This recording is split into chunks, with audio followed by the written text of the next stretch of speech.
welcome to the Ruby Girl Chat. I am so excited. This is Kay, your favorite Ruby Girl. I have such a wonderful, educated guest today. She is the proactive caregiver advocate. I got it right. Yay.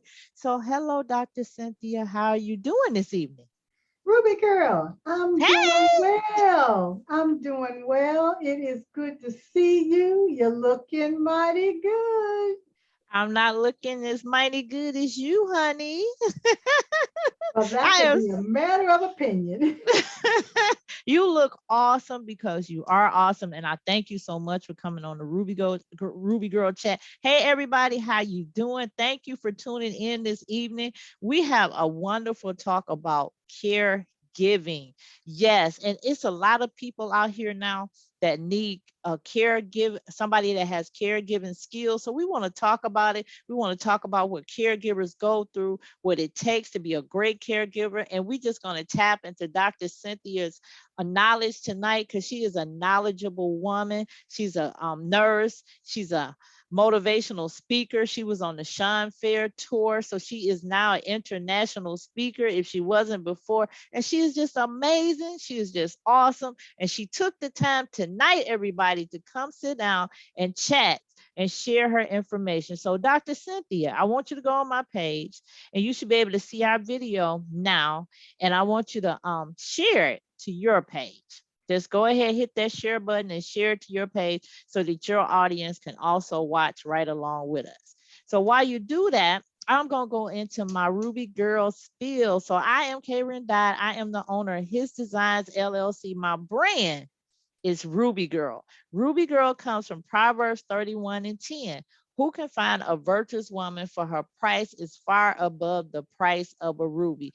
That makes you what? Virtuous, rare, and valuable. Right there, God put it in the word. He said, I want everybody that ever reads the Bible to know that my daughters are special. And so, what do I sell? I sell t shirts. Yes. And so, we have in the new bling bling t-shirt. I love it. It's stretchy and it grabs you and it pulls you in. I love this shirt, love it. And so go to rubygirl.net and you can get this t-shirt. Yes. And we also have, I'm gonna pull this up a little bit. We have the vinyl. Yes. Now this right here really, really rocks. It stands out. I had one person that said that people kept stopping her in Walmart asking her, what is Ruby Girl? What is that shirt about? So it really stands out.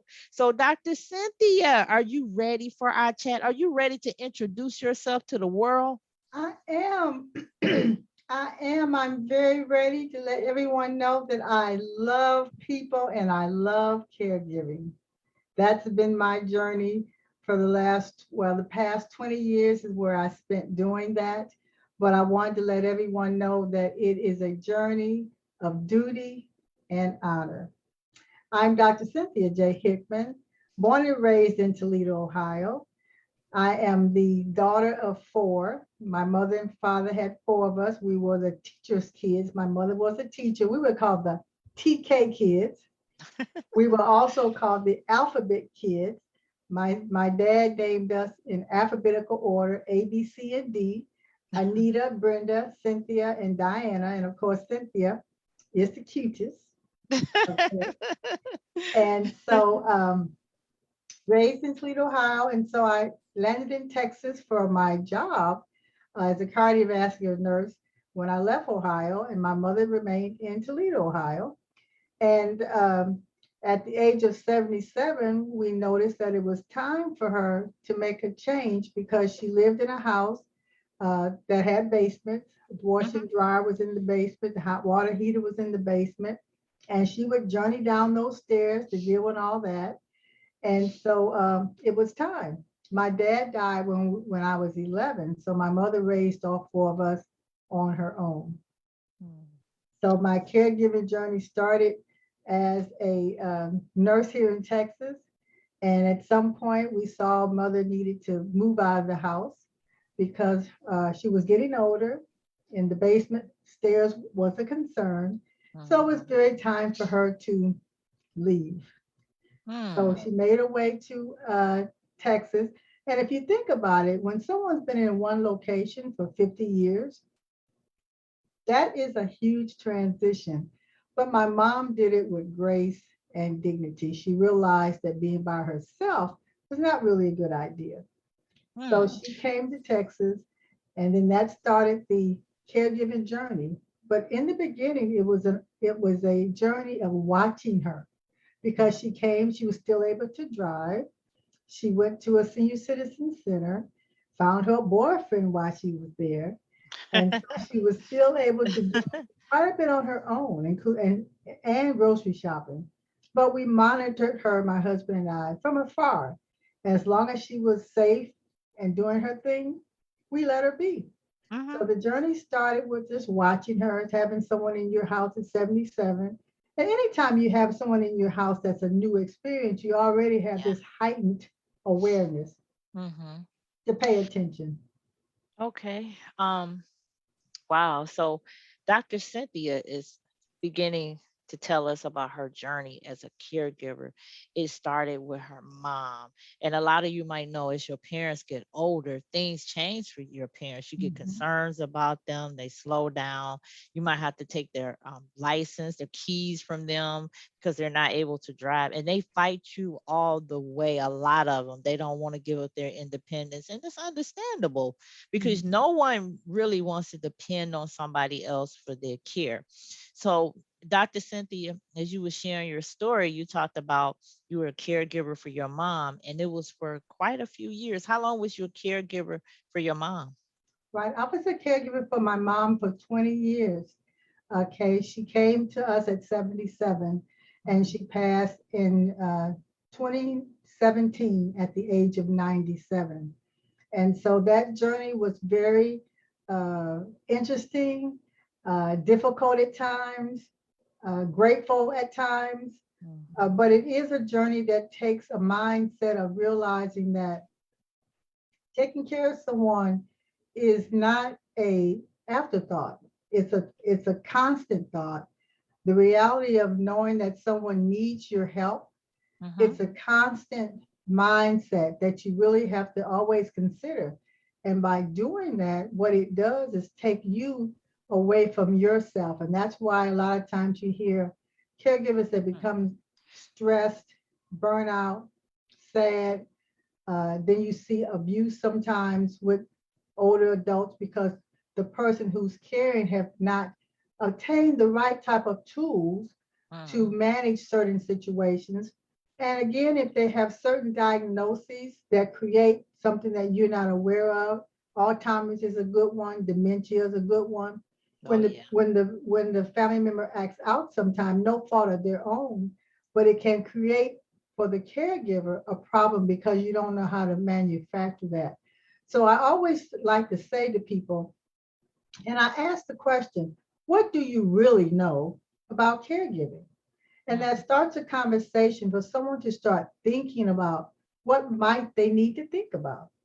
It's not necessarily always about their activities of daily living because those are a given. Mhm. Just like you have to get up and brush your teeth and comb your hair and put your clothes on, those things are a given. But when you're not accustomed to doing it for somebody else, it takes a little extra of understanding. Now, you might wash your face a certain way, but when Mhm. you're caring for someone else, you have to consider how did they wash their face? And that's where the observation piece comes in when you're taking care of someone. Because when you begin to start doing for them, what you try to do is mimic so many of the things that they've done for themselves. So they don't feel so cared for, if that makes sense, by another person. So let me this is what I got from what you just said, and people don't think about it. Is how did that person wash their face? How did that person do for them? You're just trying to get the job done, the task done. Let me just wash their face. But caregiving is just not for everybody. Everybody is just not a caregiver. And some people are thrust into the role without their consent because I was a caregiver at a young age. It really started for me when I was 12. And Mm, so my great grandmother had got dementia And so it was just little subtle things that she would do, accuse me of stealing and all this stuff. And just, just she just changed. And then they sent her brother to live with us. And I think I was about 13 then, and he had dementia too. So I was 13 years old caring for two dementia patients. So you can imagine the Wow. anger that I had, because I couldn't be a child. I was caring for two adults at 12. And so people probably won't believe it, like, yeah, right. But yeah, it did happen to me. And so what happened was my uncle, they want to start wandering. He was like, I'm going home. And I was like, you're not going nowhere. And he grabbed a hammer. And I was like, you can go anywhere you want to go. So that ended me watching him. But, I had to end up watching my grandmother till I was 18 years old. I had to sit in a house, go to school, and come back. So I understand about being a caregiver, especially when it's not you, and you're a child. You really want to be a child, but then you have to be an adult. So it was very difficult. And so you talked about one point, we were talking about caregiving, and you talked about how siblings, how they can play a role. Like, you will always have them siblings that's like, that's not me, I can't really do it. And I truly understand, because I probably would be that sibling, I'm not gonna lie. So how can a sibling that's out of town, how can they help? I mean, they can contribute money wise, but is there any other way they can help with the care of the parent? Well, let me tell you, that's a great question. And I'm going to tell you why. Because I had four siblings. One of my siblings lived here in Texas with me. She was the school teacher. My other two sisters lived in Toledo, and one was a medical doctor, and the other one was a nurse educator. So they were out of town. And it's a good question to ask, because I say to people, your geographic location is not a requirement for you not to take care of your loved one. Just because you live in Timbuktu, it's not an excuse not to be a part of that process. Now, the question becomes, what are your gifts and talents in the process? Because nobody knows it all and does it all. And a lot of times I think my family thought, because I had a nursing background, that I was more equipped to do and take care of mom. And to some degree, that was true. But in reality, there were surprises for me, just like it would have been surprises for someone who had no knowledge of caregiving. And I say that because my expertise is cardiovascular nursing. And although I've taken care of tons of people who had other issues when I was early nursing, because I started off in med surg. So in med surg, you do have a huge array of patients that you see. That was the plus of being a nurse. So I was able to understand that piece. But once you go into a specialty, sometimes you lose that. So what I'm saying that because everybody can be a caregiver, Ruby girl. I don't care what they think. You Everybody gotta can be a convince caregiver. me. Well, let me put it to you this way, because my youngest sister would said to me many times when my mother got older and needed more care. Mother in her late 80s ended up with diabetes. And so she didn't have to deal with insulin till she got really, really sick toward the end. So we had to start giving her insulin. And my sister said to me, well, I'm not a nurse, I can't give insulin. And I said to her, there's many people on the planet that are diabetics, and many of them aren't nurses, and they've learned to give themselves an insulin injection. So there's no such thing as can't. The bottom line becomes, are you willing to learn? And if are you willing to learn, and are you willing to try? So everybody is a caregiver. It may not be, I think the word throws people off sometimes, It but does. in reality, we all care for each other. If you Mhm. go get me a glass of water, you cared enough to get that glass of water. If you want to take me to the grocery store, you cared enough to use your gas to take me to the store. If mother can't walk and get her own shoes, and Johnny, who's 7 years old, can go get the shoes, he cared enough, or is being taught that when granny has a need, then you do that. So Mhm. everybody can care. The degree of care is, I think, where people get thrown off. You may not be able to give a bath, but if I teach you, you can give a bath. Because nursing is skills and talents. It's really no top secret about how to take a blood pressure. You just have to know how to put the cuff on. and you Mm-hmm. have to know what to listen for. But all those are skills that you can be taught. So I believe everybody can be a caregiver. Now, what you don't want is the people to be caregivers who aren't equipped to do things that we know is out of their league, Mm. out of their Gotcha. league. That makes perfect sense. I wouldn't expect a layperson to insert a Foley. Mm-hmm. But they may not know how to do that. So that kind of thing is something that you think about, but everybody, I feel, it can be a caregiver. So siblings, regardless of where you live, you have a responsibility. Now, it can be financial. If mother needs money for her medications, then that might be a part of your world right now. Okay. If your parents need new clothing, or maybe they're using adaptive aids, maybe you can purchase that. So there's things that everybody can do. And if you have jobs, everybody gets vacation. Oh yeah. So instead of you staying home and putting your feet up, and if you know you have a mother who's aging somewhere, then your vacation should be where your parent is. I agree. But people, they don't think like that. You just like, you don't really think like that, but then you need somebody to tell you something like that.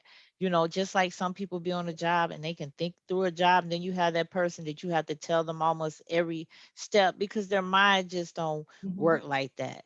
And so we talked about how, like I had said, some people are not caregivers, but you say everybody can be a caregiver. And you're right, everybody can show care towards one another Mhm. and be Mhm. caring towards one another. Mhm. So, as a child, did you show characteristics of a caregiver? And I got to ask this question, do you think children should be made to take care of adults? Made is not the right word. And yes, I did have characteristics young. At the age of 15, I took first aid, Hmm. and I learned how to put a splint on a broken bone. I later on went on to be a lifeguard, and I actually saved my manager's life when I was 16 years old. How? He went to the uh, chlorine room where they kept the chlorine tank, and he Hmm. went to change the tank, and he didn't realize that the tank was open, and he inhaled chlorine gas. And I was in the office prior to the pool opening, and he was gone a long time, Ruby. And I thought, Hmm. something's wrong. So I went to the room, and I was smelling chlorine the closer I got. And when I got there, I found him on the floor unconscious, and he wasn't breathing. I started CPR, stopped long enough to call 911 for someone to come, and saved his life. He stayed in the hospital about 3 weeks from chlorine. Uh, Chlorine, he had aspiration pneumonia from the chlorine.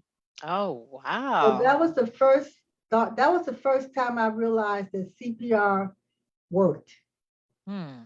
And That's so I did, amazing. yeah. And so I That's did amazing. lifeguarding for that next 10 years or so. Uh, and of course, in the swimming pool, you get cuts and bruises and all that. So I think I've always had that direction of taking care of someone or helping someone. And then Hmm. my oldest sister went to nursing school, and I watched her, and I said, I'm gonna be a nurse one day. And I followed her footsteps. Wow, that's amazing. Mhm. So, Miss Cynthia, we always take like a 60-second break, and I give my guests an opportunity to give a pitch to the audience, say something to them, anything. You can pitch your books, just anything you want the audience to know, how they can get in contact with you. Please let them know that. And then we're gonna come back, and I have a few more questions. But while you do that, I'm gonna look in the chat and see what they're saying about us. Okay? Okay, so You you want me ready? to do that now? Yes, ma'am. I'm gonna give you Oh, 60 okay. seconds. I think you can Oh, blow it out the box. You okay. ready? I'm One, ready. two, three. Go, Cynthia. Okay. I want you all to know that I am an author, of course, a motivational speaker, but the biggest thing is I wrote 2 books caring for my mother. The first book is called From the Lens of Daughter, Nurse, and Caregiver, A Journey of Duty and Honor. And I wrote that book as a healing after my mother died in 2007. I struggled with grief quite a bit, and I kept trying to find a way out of it. And I found that the Lord said, write this book. Interesting about the book is I wrote it backwards because I couldn't write the book until my mother had passed. So it is on Amazon and my website, www.cynthiajhickman.info. Also, my second book is out. The Black Book of Important Information for Caregivers was written because the journey of taking care of my mother, I realized that so many people in the caregiving space do not realize that caregiving is not only about the activities of daily living, it's the business side of caregiving that no one seems to pay attention to until, oops, there it is.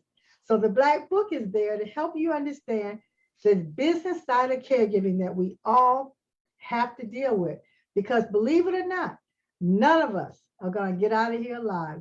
So we might as well start preparing and understand the importance of important information being a caregiver.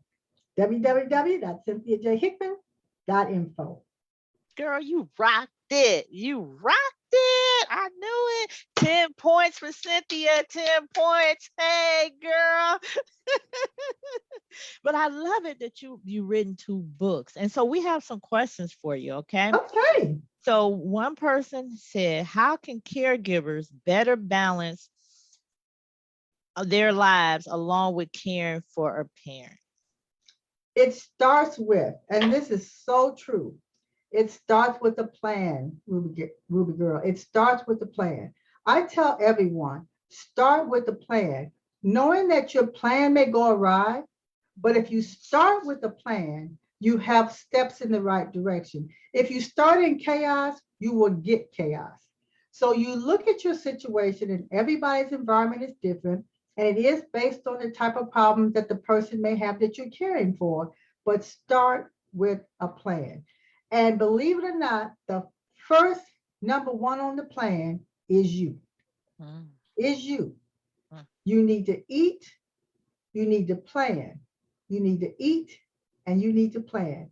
Those are the 2 things that will get you ready for whatever comes, what may. But if you go in backwards, you're going to have rocky roads. So always start with a plan. And you must be in the plan. Have we heard before? Self-care is not selfish. Yes. Self-care is not selfish. So sometimes you can get overwhelmed taking care of a parent. It's funny how a parent can take care of 6 kids, but 6 kids can't take care of one parent. And that's Les Brown had talked about that. His mama, he said, my mama had all these kids that she took care of. And she said, we have one mama and y'all can't take care of mama. And he had stopped really touring and stuff to take care of his mother. His story is beautiful. He has a beautiful caregiving story. And even just listen to him talk about his mama, you know the love he had for her. And you know what touched me the most was a friend of mine. Her mother was dying from cancer. And so you know her, you know how they get a little bit, out of hand or whatever. She sat there on the bed and talked to her mother so lovingly, calmed her down, and just you could see the love. So when you have love for that person, it will just come out of you because you realize that one time they took care of you, they sacrificed, they missed work for you, they wipe your nose, change your diaper. So it's not easy taking care of adult because unlike a child, you can put a child on punishment, you are the one in authority, but that adult is like, I'm an adult, I still want my authority. So how do you handle that? Right. I always gave respect to my mom, even when I saw there's days when I needed to be really rough with her. And rough being that I had to raise my voice or, make her turn when she didn't want to turn or something of the sort where it felt like it was so out of sorts. But I knew in my being it really was because I needed to do it. But for many times I would apologize about that. And I felt really bad. The one day I raised my voice at my mom, excuse me, because it's something that I was trying to accomplish and she didn't want to do it. And I just lost my mind in that moment. And what it said to me is, when you're thrust into roles of this nature, if because you don't see certain things coming, as a human being, you don't know how to act. And it's the same situation. It's like my mom got up one day after I told her 3 times don't get up, and she failed. Well, I'm angry at that point. Now, am I angry because I wasn't there at the bedside? In reality, that's what I really was angry about. But I wanted to go do something. I made a comment about I got something to do and I need you to do this because I'm trying to do that. But it was my reality of at the time of when you're in this role, you forget, and then you don't forget. You forget that this person is leaning on you, and then you forget that it's not about you anymore. But you want it to be about you. So you have these moments of anger and frustration because you want to get on with your life. And that's one of the things that you think about with your siblings. Your siblings are living life like it's golden, and you're getting 2 hours of sleep, because you're dealing with the events of our parent. So it really goes down to when you think about somebody who is just pushed into the role and you don't know what is going to unfold, then you really have to start with, again, the plan when you realize it's you that has to do it. So you got to figure out a system where that it has to make sense for you in your environment, because everybody's environment has now changed. So the order for you to get it in a workable condition is you have to stop. And that's not all the time easy.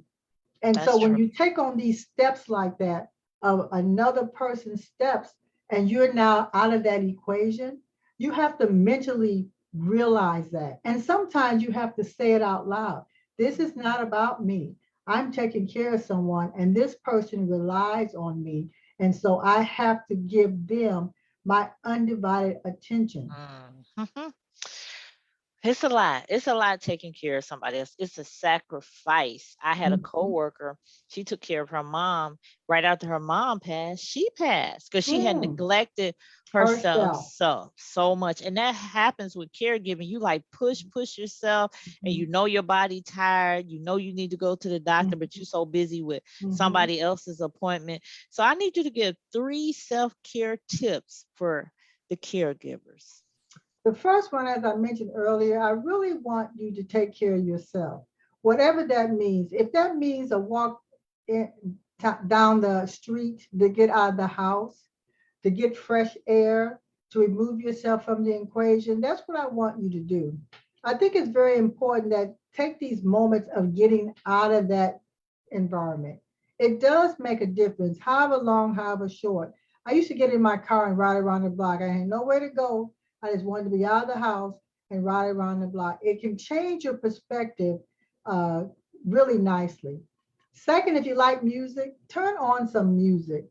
Turn on something that you enjoy. Turn on something soft and smooth. If you like rock, I'm not mad at you. If it helps you, do that. Music does an amazing job, and it also helps the person you're taking care of. I used to do that with my mom, turn on music. It made a difference. She slept, then I could nap. The second thing I want you to do is nap. Sleep when the baby sleeps. You remember that when we had our children, when the baby slept, we're supposed to sleep. And that will help you get that extra wind to take the next layer. So eat, nap, get out of the house. One more, if I could, Ruby Yep, girl. we got one more, ma'am. Pamper yourself. Pamper yourself, whatever that means. For me, it was Dairy Queen ice cream. I love a cone of ice cream, and I would enjoy going to get a cone of ice cream, sitting at the park and eating my ice cream by myself. Pamper yourself. If it's your nails, if it's your toes, do something for you unapologetically. You know, what if you don't have no one to watch your mom, your parent, or whoever you're taking care of? A lot of people don't have resources for people that they taking care of. How would you go about, is this that is it social services that they would get in touch with if they needed some help with the caregiving? Should they talk Yeah, to the doctor? Maybe he knows some people. you know, that's a good question. And the doctor is sometimes a good resource. But there are countless agencies that are in every one state that can help. The area aging is an agency that helps aging populations. AARP has been around for many years, and they are a wealth of organizations that can help. And believe it or not, there are volunteer agencies out there. They call them respite volunteer agencies, where people will come in for free and sit with your loved one while you go to the grocery store or take your own self to the doctor or just to get a break. Mm. So the area agents are in all the states, and that's a wonderful resource for people.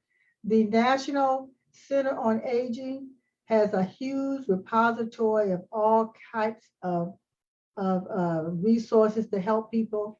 And your communities have free agencies that help.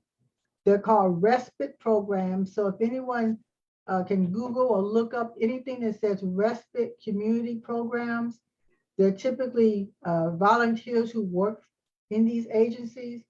And you'll be surprised. There's one more called Elderly Helping Elderly, where older people who are up and still moving around come and sit with elderly while you might go to the grocery store or just get a break. So there's tons of agencies and they all don't cost, but there are some. If people are on Medicare or Medicaid, there's programs through those insurance companies as well that can really help. You just have to ask. Sometimes people don't ask. Sometimes people are afraid to ask. Sometimes people don't know to ask. But there are agencies that help people who are in the caregiving space. And the new rules in the government legislation is now helping people to get paid if they're taking care of loved ones, Oh, that's family loved great. ones. That's And coming down the pipe too. that's great because sometimes you have to take off work or you might not be able to work full time to take care of someone. This is great. Great Mhm, resources, Dr. mhm. Cynthia. So let me Oh, look you're in the chat welcome. again. So Melissa said being a caregiver takes patience and love. Yes, it do. A plan is much needed. She said, so do you think that children should be made to assist in caring for grandparents? That's kind of one question I had asked. Right. So I think that I think the word made is what I don't like, but what I will say is they should be introduced to how to care for others. And I say that because if they go to school, they have to care for their schoolmates.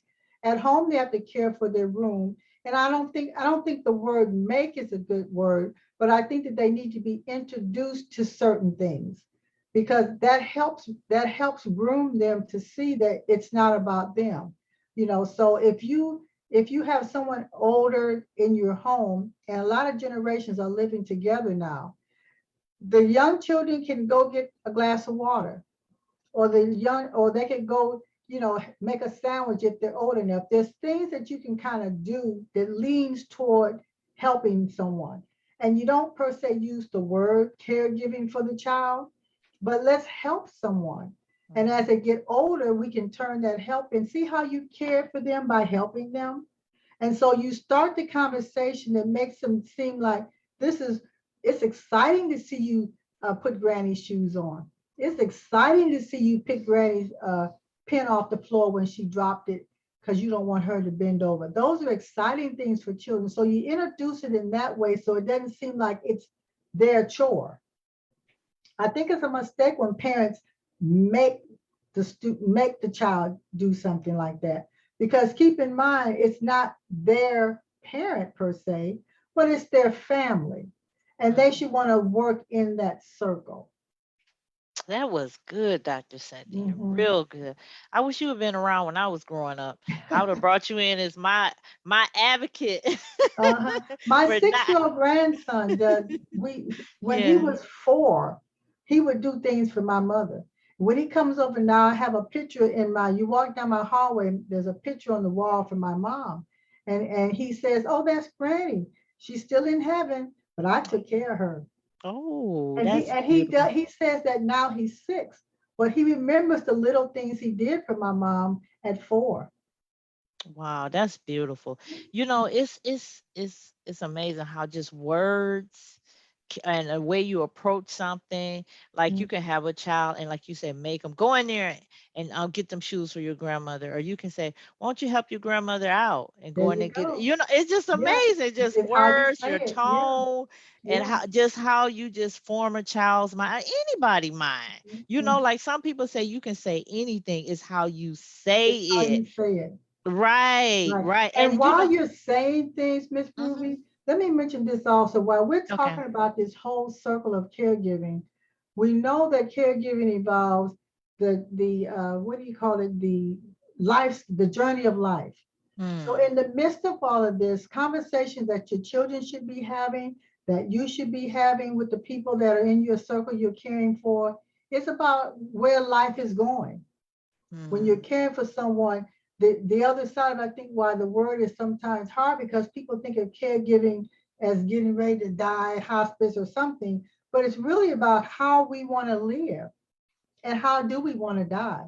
So you have those conversations with children, with adults, with your siblings, with everyone, because you really want to have that question. And I think sometimes caring gets easier when everyone's on the same page and understands what the person you're caring for wants. I agree. I That's agree. a proactive step, by the way. I think we don't like to be proactive about the end of our life. We feel like if we talk about it, we might rush it or we don't put it Mhm. out into the universe. But you have to prepare people for death because people fall apart. How That's many right. families fight, fall out, don't speak again? Mhm. Um, People wishes are not denied and are denied. It just be a Yeah, mess when yeah, people pass away, especially if it's something very unexpectedly because people, number one, they want what the person had. And right. so you're right. You have to talk to people about your last wishes. Some people want to be cremated. Some people don't. They like, at one point, I'm going to be honest. I was like, I'm not getting insurance. I'm like, I'm going to be dead anyway. That was my approach. But as I mature, I understand I don't want to put that pressure on my family how Right, to bury me. So I got some insurance right, so that my family don't have to worry about that. They right. grieving enough as it is. As exactly. Yeah, so Dr. Cynthia, it's time for us to close out. So I'm gonna give you 2 minutes. You can talk about your books, you can talk about anything to put yourself out there so people can connect with you. I want y'all to connect with Dr. Cynthia, but just before you do it, let me see if we have any more questions. So yes, somebody asked, yes, it will be on my YouTube page. I will make sure you'll be able to save it. Send it. It's gonna be the replay. Thank you for the hearts. Thank you for everybody that's giving the hearts. Hey Blair, Oh, thank you for nice. always watching. Marietta, thank you. Hey Tamika, hey Melissa, hey everybody. Thank you so much. I hope you share this video because there's so many people out there that need to know about caregiving, that Yes. they're not by themselves, and how to introduce their children to it. If they need Mhm. help with a parent and they need their child to help, you gave a wonderful example. So Miss Cynthia, Dr. Cynthia, please close us. Give your 2 minute spiel and then I'll close us out. Okay. Well, again, I want to thank you, Ruby Girl, for allowing me to come and share with you today. I so appreciate it. But what I want us as the audience to realize is caregiving is something that you take on because you care. And I think all of us have an ability to care for someone. And I don't want you to look at it like this. I want you to look at it like this because every little bit helps. I took care of my mom for 20 years, duty and honor. Not all good. Some was bad, some was good. But at the end of the day, it was all about the love that she gave to me. And I had to give it back. So I want you to think about giving love unconditionally, knowing that when you've done your best, that's all you can give. I hope that you reach out to me. I hope that you purchase my books. Both of them you can find on my website, www.cynthiajhickman.info. Also on Amazon as well. I would love to come and speak at your organization if you have me. I'm so grateful for this opportunity. Thank you so much. Thank you, Dr. Cynthia. And you kept it up under 2 minutes. You rock, girl. You really been rocking. So tonight, Dr. Cynthia shared with us how she took care of her mother for 20 years. I'm quite sure when her mother came at 77, you don't really be thinking 20 years of care. But she took care of her mom 20 fabulous years, and she said it was a duty and an honor to her. And it truly was because you paid back all the kindness and care that your mom gave you. And your mom got to see an example of the young lady that she had raised, the values she had instilled in you.